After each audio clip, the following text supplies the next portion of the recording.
Bismillahirrahmanirrahim. Assalamualaikum. How are you people? Let's start today's lecture. Today we are going to discuss some clinicals related to the lateral view of the skull, the norma lateralis. Here in front of you, I have opened. Let me turn on the brush. Okay. Here in front of you there is the point. Here is the H-shaped point which is called the pterion.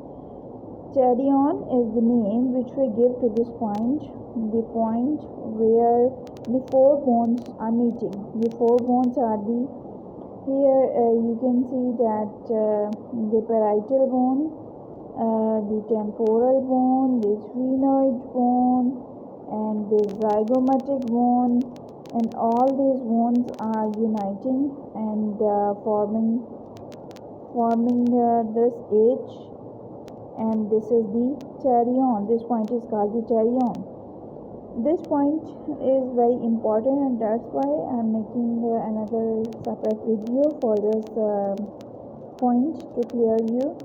This point is the pterion, and this is the thinnest part of the skull, and behind this part, behind this bone, here very important structures lie, like the middle meningeal vein, and the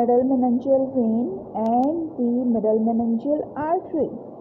Basically, the anterior division of the middle meningeal artery lies behind this point. Pterion lies just opposite to this point. Okay, the anterior branch of the middle meningeal artery. And if in some roadside accident or in some trauma, some damage occurs to this point, the pterion point, then, and if some damage occurs to this point, which I have circled in red, called pterion point, behind it lies the anterior branch of the middle meningeal artery, and if some damage occurs to middle meningeal artery, bleeding occurs and the hematoma may form and the hemorrhage occurs, and that hematoma lies just behind the skull, and it may form some clot in the dura mater and causing some intradural hemorrhage.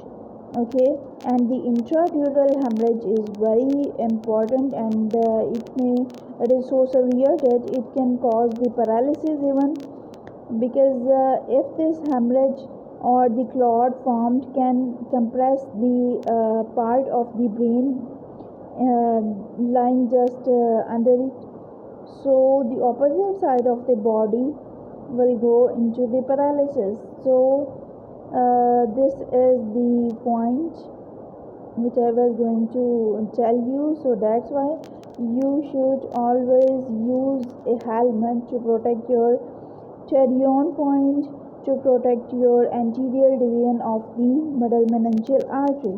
Hopefully you understood. If you haven't, if you have any question, you can ask me. Thank you so much. Allah Hafiz.